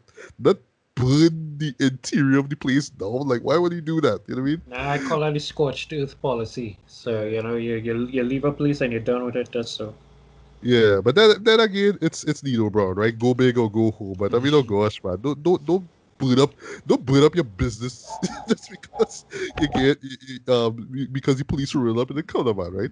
But yeah. So basically, afterwards, you see Pookie is dead. Yeah, his neck was twisted. Basically, it looks really messed up, and he has a bomb strapped to him because, of course, he disarmed the bomb and all that kind of stuff, and that's that. And basically, well, G ends up calling Nino now, and of course Nino banging, G girl, that would be Nika. So he's unaware of all this, right? He's like, yo, we had to shut down the Carter, right? And that was it. That's the bad news, right? We get this great scene that follows there. This is like the Al Capone Untouchables, the movie moment. So this is where Yes. everybody kind of seated all Last Supper style, and walks in now with the big dog, and he has the pimp cane, the blade in it, and he's like, well, one you all know what happened, so I want to know, you know what I mean? And this is and everybody like just scared shitless too. And I love like, he pull out the blade and G about to say something, and then that's where he dropped the sit your $5 ass down $5 before I ass. change. Yeah. That is a great line. Yeah. Classic. That is a That is a classic t-shirt line. line. That needs to be on a t-shirt. Yeah, that's a t-shirt line. Of course, he take it out on Kareem because he's like the least. I think it's not just because he fair skin, but I think because he's not the grimiest out of everybody in the group. He's just the tech guy that's like, oh, let me take this dog cheat and like literally try to choke him. No, sorry, he stabs him with With the blade. with the blade in his hand and then chokes him. It's like never liked you anyway, pretty ass motherfucker. You know what I mean? And That kind oh of my reminds God. me a little bit of like Buster Rhymes has the Touch It video. So Oh yes. watching the Touch It video and then going back and seeing this, I was like, that's probably because we know the Al Capone scene, but that specifically coming in with the dogs and that chain there and doing the stuff, that is probably where he may have gotten it from. Yeah. I even remember Martin did the same thing. Episode of Martin, he Yeah. had everybody dressed in black and he coming with the Ah, dog chain too. I was like, oh, okay, that Yeah. real Yeah. man, that real man. Yeah, Everybody will make that joke. yeah. But in this particular moment, though, you really get like a sense of like Shakespearean tragedy here, like Yeah. no, I should say theatrical, where he's coming over to G, right, and G's like shaking dread. I just see him wipe the blood of the man's shirt shred and just walk off, and like relatively to him though, you can kind of get that sense like, you know, that sort of like, oh, you're gonna betray me eventually, that kind of vibe there. So I dug that kind of like theatrical vibe about that moment. And speaking of theatricality, like how he ends that scene where he sits, I was like, now leave me. That is so theatrical, though, but it works. It Yeah, totally it's works. a very melodramatic movie. People don't understand how, you know, over the top it is. It's again retrospect. Yeah, exactly. So of course, Stone, you know, realizes that well, he calls the operation a bust because he couldn't find any evidence or anything like that because they torch everything, right? So yeah, he shuts everything down. Scotty feeling bad because you know Pookie got killed and all that kind of stuff. And there's this moment where you see him and Nick on a roof and they're talking like for the first time ever and they're drunk and all that kind of stuff. Yes, the convo is on the didactic side of things though, because this is where Nick says, you know, I used to be Pookie. Yeah, you know, this drug thing, this is a black thing or a white thing. That don't give a shit about color, right? And yeah, you know, they had a kind of habit where where Scotty says, you know, a drug dealer is the worst kind of brother, man. He would sell to his family, but he's gonna sell to his boys in the street, man. You know what I mean? Like this is like the message moment, though. You know what I mean? You can just imagine Keenan Ivory Williams coming in a meal Right. in a meal man suit saying message. And yeah, but Yeah, the thing, that movie real pulled from that. yeah, Yeah, yeah. Don't be a menace, real yeah, draw yeah, from real New pulled from. Jackson. Yeah, Yeah, but I could let that scene slide because they drunk and they depressed. So right. like, you know what? Yeah, man. You know, yeah, he's the worst kind of brother, man. You know what I mean? So it works, Trent. I like that they decide, you know what, here's what, right? Let me just team up, let me just bring this guy down once and for all, Trent, and it works, right? So next scene now you see Frankie coming outside this club now, right? And you just see like the silhouette. So you see Nick having that gunpoint, you know, behind door number one. Blast your head off, you know, like a melon. And then Scotty come from behind, you know, door number two. You know, we take you to Nino and you get the product or something like that. There. We bring you to Nino basically, right? And to me, that particular shot always felt like they drew from like old gangster films, right? You know, that whole silhouette, you know, you see a shadow, somebody come at them with a gun or they get shot. You know what I mean? It's very, very, very old school. I think that works. So basically, the plan is that they play the rules. So once again, Scotty being this undercover guy again. So they play like the middleman to this drug connect, right? So we don't know, we never see the drug connect because they don't exist, right? So the idea Right. is that, oh well, you know, and then well, G Money is there too, right? So the idea is that, oh well, there's this new connect that we have, right? And we want you to join with us. Well, sorry, we want Nino to join with us, and basically, you G is you are the middleman and all of this, right? So we bring the drugs to you, and you give it to Nino. Basically, we give it here for a smaller, you know, we give it for a cheaper price basically, right? And the idea afterwards is just that, well, yeah, eventually we're gonna take down Nino, and yeah, Frankie, you're gonna get your boss gonna get his just reward, right? So Right. that's the elaborate scheme that they pull off there, right? um just run Actually through looks quickly. kind of level pimpish with a hat and that kind of outfit on the I know, right? overcoat and everything. That is some pimp shit that Scotty has on. But it works. It works, right? So yeah, eventually, well, of course, you know, Nino's hesitant about bringing in a new connect. There's a great scene with them in this basketball court, and then he rules in, and of course, Keisha pull out she gun and all that kind of stuff. And Nino's so cocky, he's like, well, yeah, you know what I mean? I don't trust you because I don't know what you use, Dread. So better take your bummer ass out of here, Dread. Right? I love how G talk about. Yeah, I hope you don't forget what we agreed to what we agreed upon. I want to be the new king, right? So I thought that was really great. But then we have another, you know, roof scene basically, right? But this involves Scotty and Nino, right? We get this incredibly intense moment where he's talking about where he was part of a gang back in the 70s and part of part of the initiation. Now he had to smoke somebody out. So, and he says it specifically. He took some of that. He took some angel dust, some red devil angel dust, whatever it is, and he just saw this lady walking, and he pulled his guns away. He pulled his gun away. He talking, right? He just Right. aimed it at her, pow, and you could tell at that moment, Dread, where it hits Scotty, right? can see his face kind of turn up a little bit, right? And he's like, okay, so that hit you just did there, that was business, right? That was personal. And then Nino drops one of my favorite lines in this movie. It's always business, Right. never personal. I love that. I love Yeah. that. I love that. Especially just how intense that scene is, though. You know, we need light and everything. It works, right? There's a great scene afterwards with where you see Nino and he's talking to this reverend in this place, and you see a bunch of kids there, and he's handing out money to them. You know, real black exploitation stuff. You know, like the Mac, for example, has that moment. You know, the guy makes it, and all of a sudden he's giving money out to poor kids, right? Basically, right? And the old man from before shows up and is like, you know what I mean? You're poisoned the community, man. You a devil, man. You know what I mean? Yeah, you a devil, and you're gonna atone and all that kind of stuff there. And Keisha once again want to do she thing, Donovan want to shoot him, but it's Scotty has to come and kind of basically set him outside, right? I love that they kind of frame it in such a way that we see later on that he didn't like shoot him or anything, that he just kind of let him know what's up and they leave, right? So that was really cool as well. I like that. Oh, and I forgot to mention before that he actually pulls a gun on him. So nice little foreshadowing here with the old man pulling out the gun at Nino, right? And then we get probably one of my favorite scenes in the movie. Well, sorry, before that actually, we have the scene with basically Nino and Scotty in this pool. Well, in his mansion, of course, right? With these two, fly honeys, basically, right?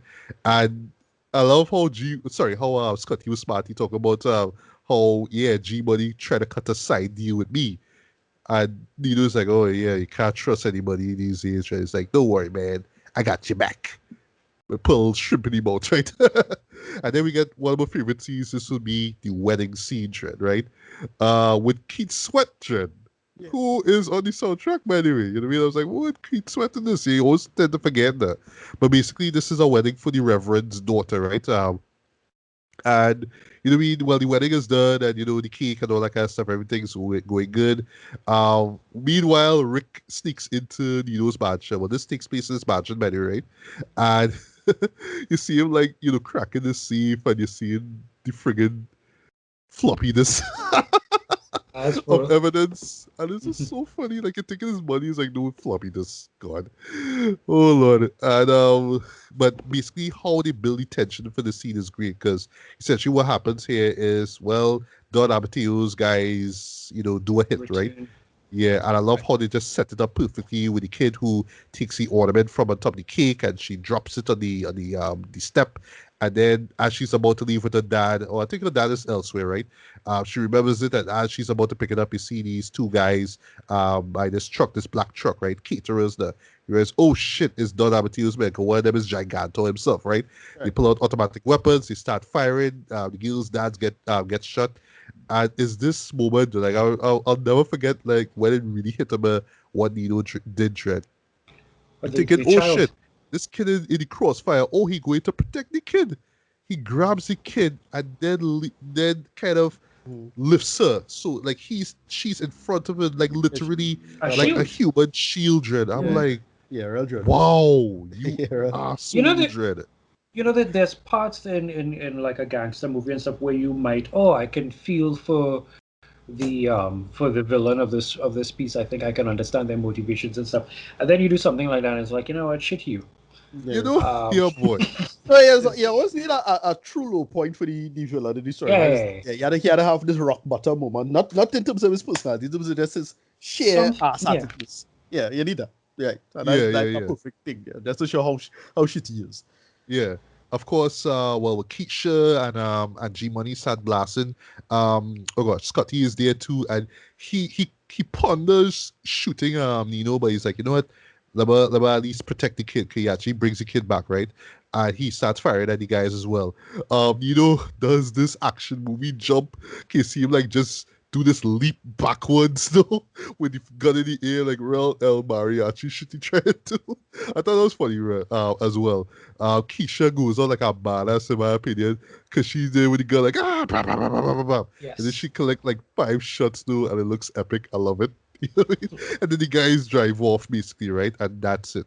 Right. So then we get this another bad ADR scene basically. This is where Celine is talking about, look at what you did. You used that kid as a human shield. You're evil. You're a monster, right? And then he just pushes her on the table and douses her with champagne. And then he does. Then he says he cancel it, bitch. I'll buy another one. And I forgot 50 Cent in this song "Hustler's Ambition" make that reference. You see like Nino and you Jack. I heard cancel that bitch. I was like, that's where it came from. That was cool, right? Yeah. But yeah, you really do see Nino at his lowest point though. And he does another Scarface reference, right? So it's actually second of three references, right? Where he says, well, basically the Don calls him there. And it's like, well, you know what? You were kind of being out of time injured, so he had to put you in check. And he's like, you know what? I made this. Me. You know what I mean? Very, very Tony Montana moment. It's like, you know what I mean? Who made this? Me. That's who. Right? Of course, Nino responds with a motorbike buy basically on Don and his henchmen. So, had some guys roll up on motorbike and yeah, basically just gun everybody down in that restaurant. Right? And I love how you have this news report going on and there's this great shot of where you just see Nino just looking just depraved, right? You know what I mean? And he's drinking that champagne or The whatever it sweat is is. coming. And sweat is coming down, right? The man is looking grimy as hell. And I hear this news report saying, in a scene that rivals the famed St. Valentine's Day Massacre in 1920 Chicago, you know what I mean? So, yeah, you know what I mean? Very, referential as far as gangster movies go. Something that would, right? Do you Um, think that shot, for example, might have been his pre-audition for Blade? Like because you oh, look at him and you see that darkness, and you might be able, as a person, be able to say, "Hey, he could actually work that to suit." yeah, yeah, now what that reminds me of quickly is that scene where in the first Blade, right, where oh gosh, the villain, I forget his name. Why am I forgetting his name? His real name Stephen Dorff, but No, I it's can't. Stephen Dorff was playing I forgot the character's name, right? Where he Uh, has him strapped and tortured, and it's like he's drained him because they suck his blood out to resurrect the demons, whoever it was, and then that's when the Gale comes in and have to feed him, and he has this sort of drained look about him. It's mhm. very very similar in my opinion. Deacon Deacon Frost, that's his Frost. name. How can I forget Deacon Frost? That's like an iconic name, yo. But anyway, so another favorite scene of mine comes in where yeah, Scotty comes in to do the buy, right? So he's like, you know what? I have the money. No, sorry. Uh, I have the coke. You have the money. So we're gonna do this thing, right?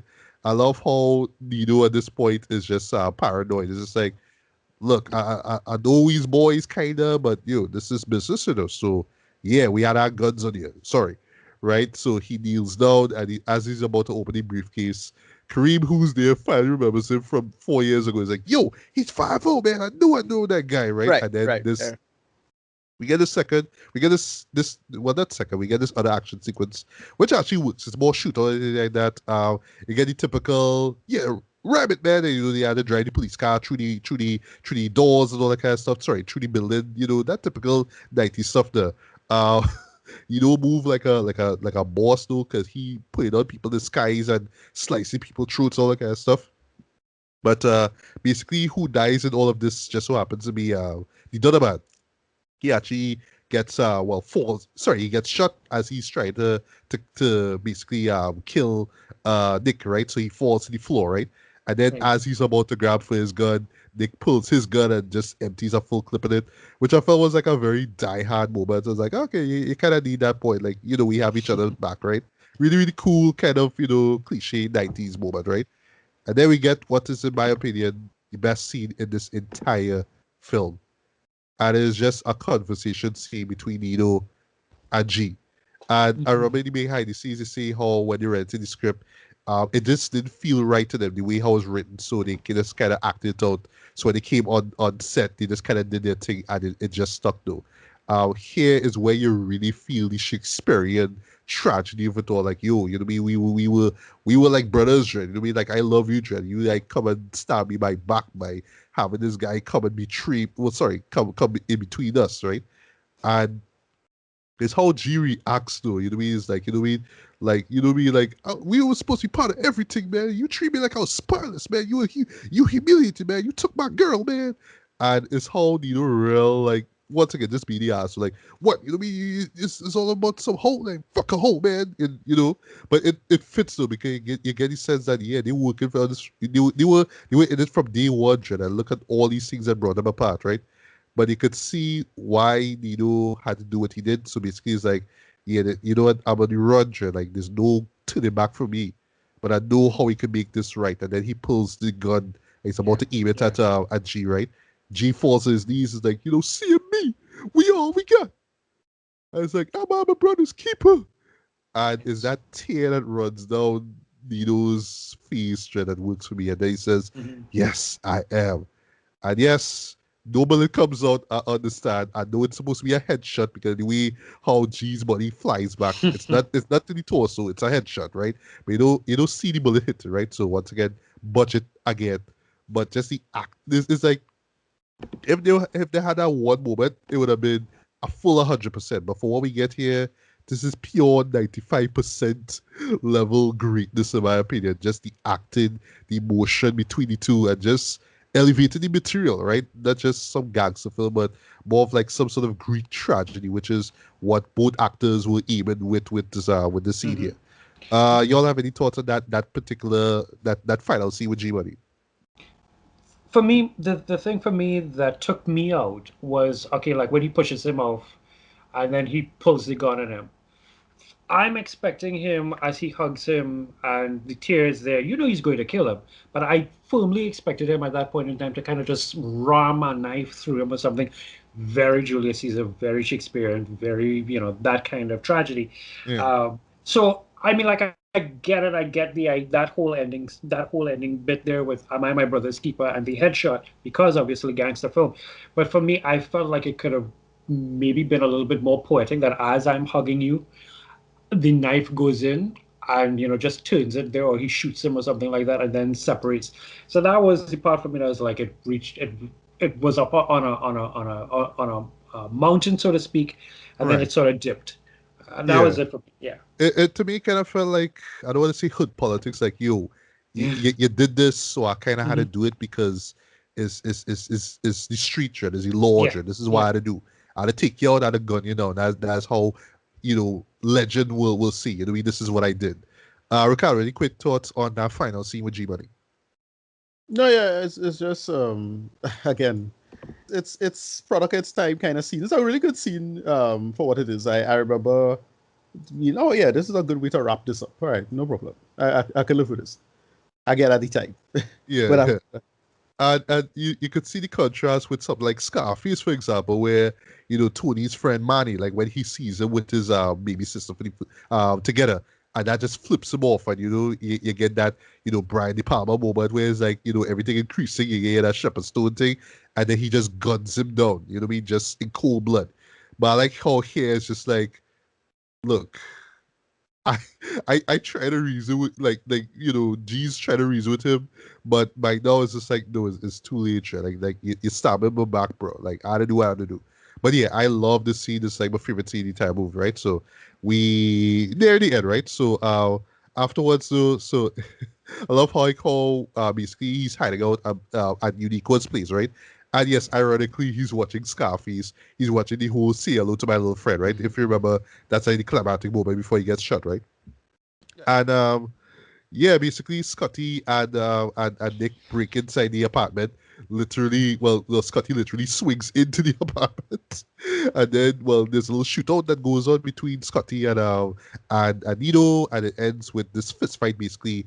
And I will lie, it's truly satisfying, just seeing Ice-T just beat the shit out of Yeah. Leslie, Yeah. just having him just pull them down the fire escape and the steps and all that kind of stuff. And it's this great moment where you see Nick is like, throw him down to me. And he pushes them off. And once again, reaction shots. Just see the people come on, like, yeah, kick his ass. Yeah, he's going down. I love that, right? But I love that you see the old man just kind of just watching, just silently, just watched everything, right? And then, then Scotty drops him over, is like, drops the bombshell. That woman you killed, man, that was my mother, man. And, he pulls out the gun, is like, this ain't business. This is personal. I want to shoot you so bad, my dick's hard. I defend that line. yeah. It This is this is when he corny as yeah hell, this when he but I meme, defend that line. Yeah, the classic meme with that, Yeah, with him crying. I, With mm, Sam's crying. That is mm. a classic GIF you could find online. right. Yeah. But yeah, I love that line. I love the anger on Ice-T's face. I just love how he delivers that line. He's just like literally this close to doing it, Dread, to kill them, Dread. I love how Nick comes in, is like, don't we say, I'd say Don't go don't out waste, on this yeah, on don't go this out to the note. piece of shit. Yeah. Hmm. Something like that. Don't go out there. Don't waste a bullet on a piece of shit. Something like that. And I really, really dug that. So basically, the idea is that they will take him to court because they run into Stone before they do the whole raid thing on their own. And the idea is that, well, we just need to get the evidence, and all we just had to do is just take him to court, right? So yeah, the courtroom scene basically, and this is, well, Selena testifies now, which I thought was really nice. I love how like Scotty is wearing the shades, and the cargo in court. That was really cool. Yeah. um, and Dino's testimony, as cliche as it was, is excellent. The way he's talking about, is the system bad, and he had to Right. do what he had to do to survive, and what I Right. mean, ain't no Uzis made in Harlem. There ain't no we don't grow any poppy fields. It's that thing. His It's bigger last than Brown man. It's the American right. dream. You know what I mean? Right, It's right. And yeah. this I love this that. yeah, this works well because it is the last refuge of the scoundrel saying some shit like that. But at the same time, it's like, yeah, you're right. I mean, Yeah, he is right when you think Very about true. it. And he does bring he's up not Al wrong. Capone and right, how they prohibited alcohol. He brings that up. I love that. Yeah, Yeah. yeah. I He's not think wrong. I think like one of the marks of a really good villain is when they can make compelling Sophisticated. enough argument that Yeah. you would be like, you know what? Mhm. Yeah, I can live with that. You did some Yeah, shit, but I can live with that logic. yeah, it's a good sophistry, as they say. Hmm. Yeah. Yeah. Right. So still to this day, like I never forgot the first time I see this. I was like, wait, he did that? So he had this Trump card basically, right? Trump, right? Where he talk about, he was forced into it as a kid when he was 12 years old, and he wanted to get out, but they threatened to kill my mother. And we all like, what are you talking about, Trent? The man had the balls to point at Kareem and say, "It's him, the brother from the educated." He calls him the educated brother from the bank. He's the head of CMP. Now I told you, man, if you want to bring me down, I'm bringing everybody down with me, right? I'm like, wow, Dre, like you so brazen. You want to bring down the person who looks the least like the least gangster looking person Hmm. in Hmm. your team. You want to say, oh, is he? But I get why, because he's the educated brother. That's the key two words there. I was like, wow, boy, you asshole, Dre. You know what I mean? And then afterwards, well, the judge is like, well, this is a waste of time. But I think it's because he gave up somebody. Now he his sentence was reduced there, you know what I mean? Right. So yeah, literally he get like about a year and stuff like that, right? And it's like, wow, Jen, you know what I mean? So everybody all completed. Of course, Scotty's like, all he gets is a year, you know what I mean? And he knows like real after him is like, when I come out, man, you can work for me. And he give a wink and walk off. And the final scene though is just him like talking to these reporters. It's like, yeah, I mean, America has a great justice system, and you know what I mean, all that kind of stuff. He's like, I love his last line being, "Hi, mom," and then the old man, you hear him off screen, drops one of my favorite lines: "Idolater, your soul is required in hell." I just hear this echo, and everything just stops. He pulls out a gun, and you just hear boom, one shot to the heart, Dread. And so Dread, even the way he falls is epic. Just still, and he just leans over, and he just leaves that blood stain on the top, by the on top of the staircase, basically. So grandiose. I love it, right? And then you have this great scene where you just see Nick smiling. The Yeah. police, including Stone, arrest the old man, and then Scotty slash Ice T walking out like a badass, Dread, putting on the shades in slow mo and walking Yeah. left, exiting left. Such a Pull out. badass scene. I love that scene. I love that scene. I And call then that the just to zoom Horatio out, Kane moment. Yeah. the what? Sorry.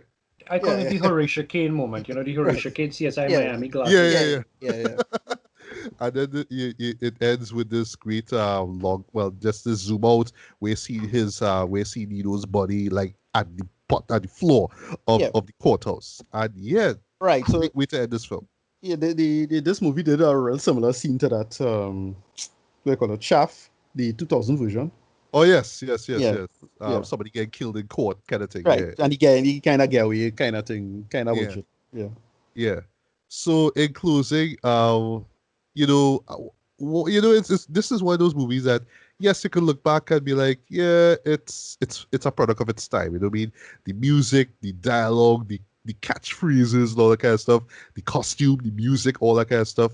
But because it impacted me at such a young age, too, and like for me, the more I watch it, the more I'm just impressed at how it just basically took a basic quote unquote genre, the crime drama genre, and just elevated in so much ways. Though I just it just blows me away. Sorry, every time I see it. Right. Nino Brown for me is one of my all-time favorite, film villains. yeah. I imagine it is for many people as well too. And I really, really appreciate the fact that yes, it's it's late 80s, early 90s. So yes, he's bad, and we have to show how bad and evil he is, right?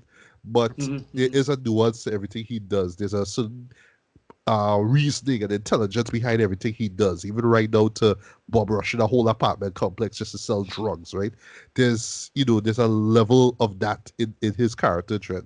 And it starts off as necessity, but it's more like, yeah, we had to survive in this era, Trent, this regular era, so we gotta do what we gotta do. But Mm-hmm. once again, being born, with Scarface being part of, like, culture, it's like, all right, this guy made it. This refugee made it. The world is yours. All that shit. I gotta do that. But I am from Harlem, Dread. I'm going to step myself up so much. I am gonna be the new Al Capone, Dread. And that kind Yeah. of shit is kind of inspirational to me. To me, like from a No, from an entrepreneurial kind of perspective. Like, yeah, boy, if you not, really not, put yourself and you have the right team and you have the right product, mind you, that's saying you should sell drugs. You know what I mean? Yeah, boy, you can really make it, Dread. But outside of that, though, with fleshing him out as a great villain, you have G Money just being that great right hand man. That person who comes off a little funny at first, but then you realize, oh, this guy maybe even more intelligent, and maybe he could be the one to upstage Nino, and you just see that tension building. You see how dramatic it comes to a close, right? Ice T. You know what I mean? At first you think, oh, gangster rapper playing cop, that would work, right? But it does do it, especially when he goes undercover. You have to buy into the fact that, yeah, he could team up with that guy as grimy as Mm-hmm. as it works, right? And then, well, I mean, he continued on. So yeah, you know what I mean? As for you, right? Look at that, right? This was Yeah. no one-off thing. So yeah. Of course, his side characters as well, you know what I mean? From Bill Nunn to, even Mario Van Peebles with his appearances, sorry, John Nelson. I think everybody brought it to the table. And just including, it's just, to me, just like all the right elements come together. The right music, the right actors, the right artists, the right era, just everything. And then, of course, it has that message about, the drug epidemic back then, still right. still potent today. But Yes. it doesn't hammer you over the head with it. It still entertains you. It still gives you the actions. It still gives you the drama, but still it is an anti-drug piece, and probably one of the best, probably the best of seen, Dread. So, yeah, not much more I could see. I'm giving this a 5 out of 5, man. This is, Right. like I say, one of my top 10 favorite movies, but just mainly because it impacted me so much.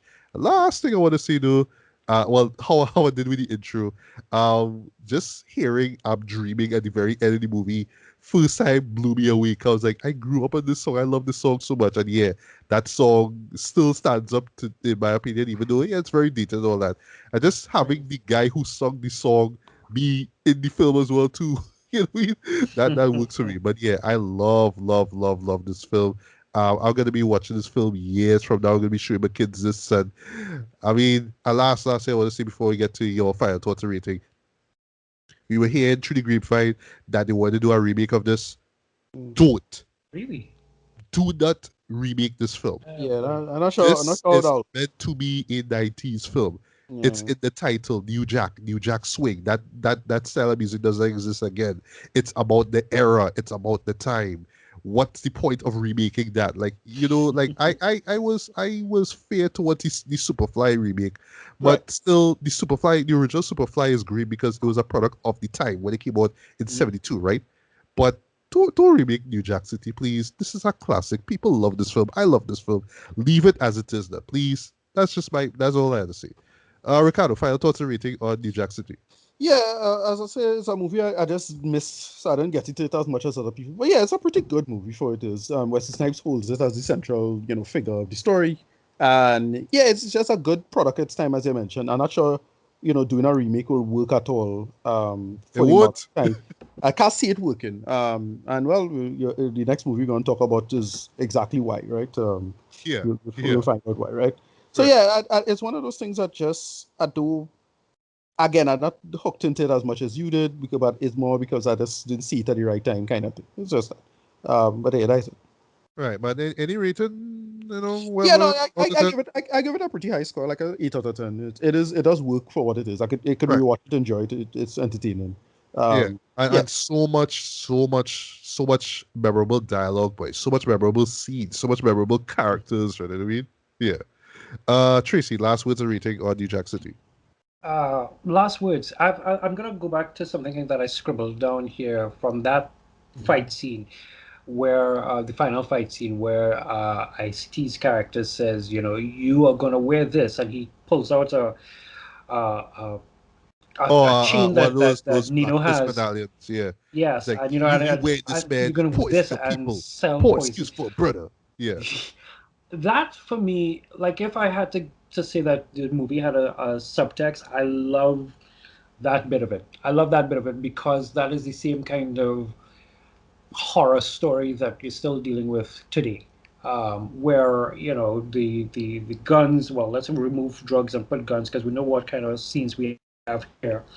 But you have the drug situation, you have the gun situation, and it doesn't matter who gets hurt. It's just to make that money, and so for that, I feel like that possibly makes New Jack City very much timeless. Like I said, for me, my original feelings in terms of watching it was mixed. Going back to see it, I was like, oh my god, all these people, I didn't even remember all these people was inside of it. I have memories of them for like other things, like Vanessa Williams with Soul Food. One of the girlfriends that's there, she's in How to Lose a Guy in 10 Days, that yeah, kind of stuff. But that's yeah. later on. But I will give, I like for me, I will give this movie like a B plus or a A minus because in terms of quality, in terms of story, I will give it up there, even though it's not something that um, I will inherently gravitate towards. I will be completely honest when I tell you I have more feeling for In Too Deep with LL Cool Oh J as wow. God. Yeah. I've Funny only enough. seen that show once, to be honest.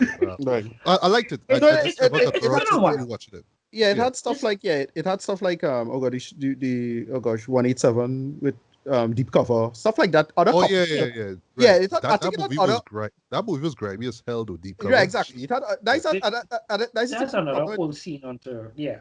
right. You I know, think that's the problem with me and other the New Jack City, because it had so many other great crime dramas and black crime dramas better Yeah. than that. In my opinion, better. Like it, New Jack City came out at the time, and the big sell was Wesley Snipes, right? But Yeah. mm, I think it just had just stronger movies overall in the period, even though it came out a little after. And that's why I kind of just it kind of slipped out of my mind as being particularly like this iconic film for me now. Right. Um, Understood. Understood. exactly. That's how I like think it that's still my has problem. Yeah, go ahead. like Sorry. it's still it no that's fine.